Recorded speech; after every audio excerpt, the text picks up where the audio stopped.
So really quickly, I wanted to apologize for the video quality for this one.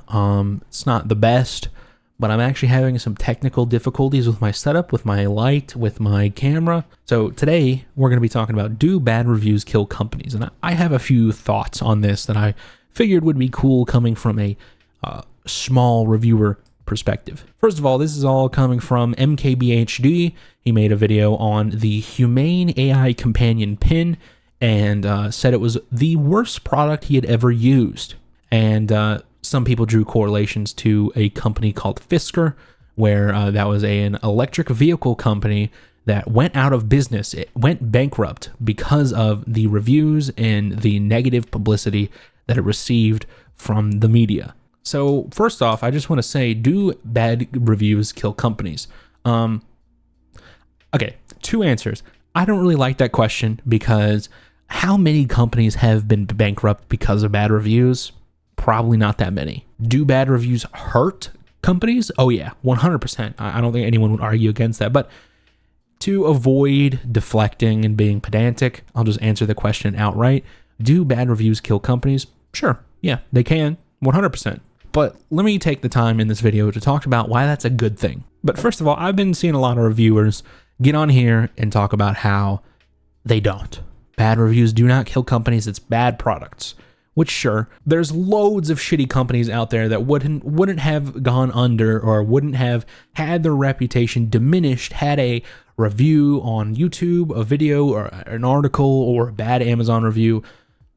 Had those not been made, those companies would be way better off right now. And that's pretty much at the end of the day what reviews are meant to do. They're meant to inform consumers. I know a lot of people have a different definition for what a review should be, but to me, that is the end goal. You want to inform consumers, you want to give them as much information on a product, because some people watch these reviews for pure entertainment, and that's awesome. But you also need to make it informative for the people who really do just care about getting as much information about a product they're about to buy, or maybe a product they've already bought.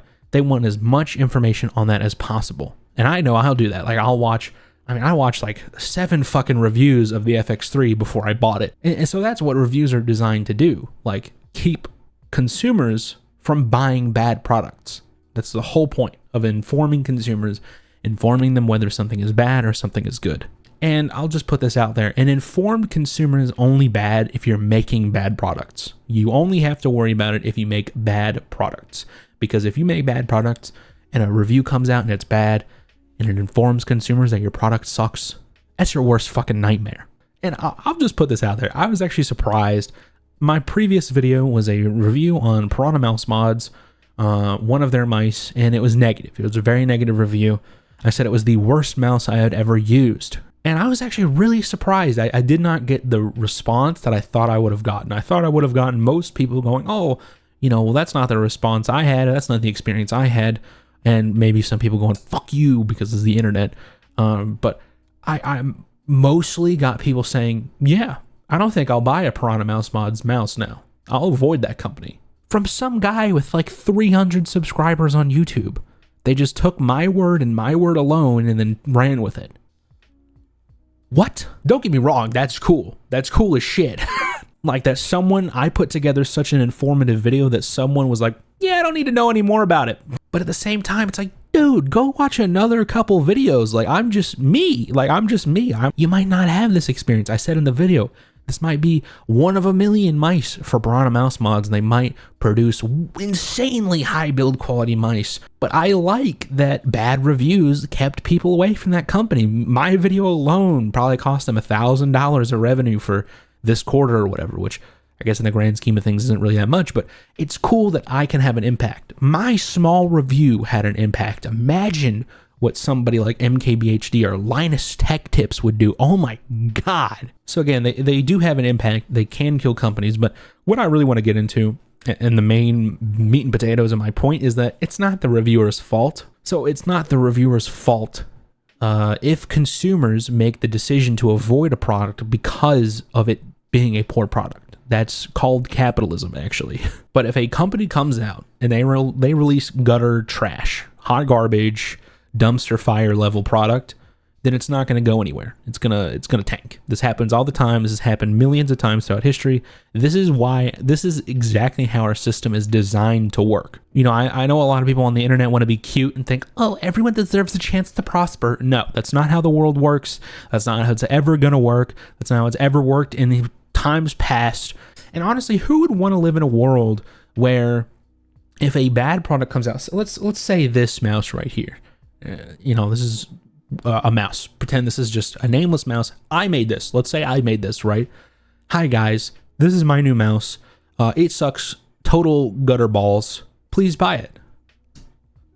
Who's gonna buy it?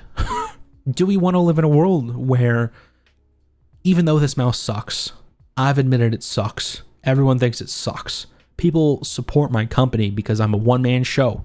I made this mouse myself. I was in the backyard hammering out the fucking shell.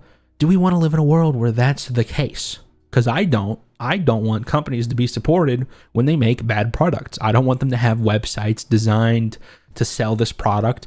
I don't want them to be on Amazon trying to convince people to sell this product or buy this product. Yeah, I mean, I firmly believe, it might sound harsh, it might sound a little cruel, but listen, man, if you start a company, and I don't give a shit if your budget is, I don't care how small your business is, I don't care if your budget is $1 million and you're trying to go against companies that have $100 million budgets.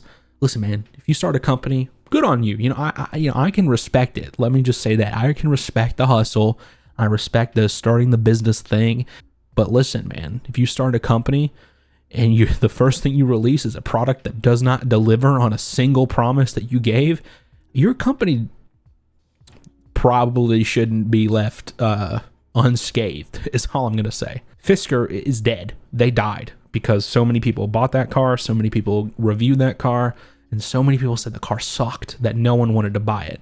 That is what capitalism is for. And if they make a car that sucks, no one should have to get burned by buying it and then being dissatisfied. That should not happen.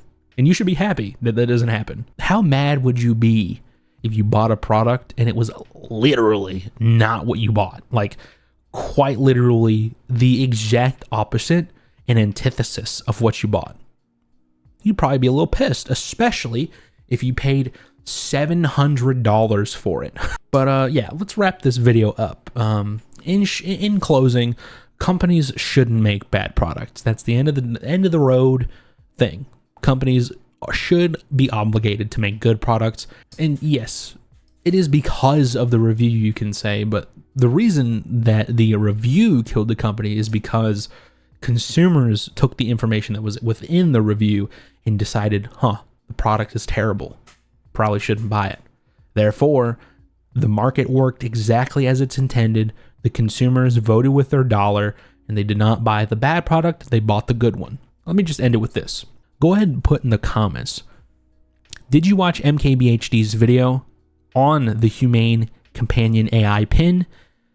And did you buy one? That's what I really want to know. Do any of you watching own one of those? Especially if you disagree with anything I've said in the video.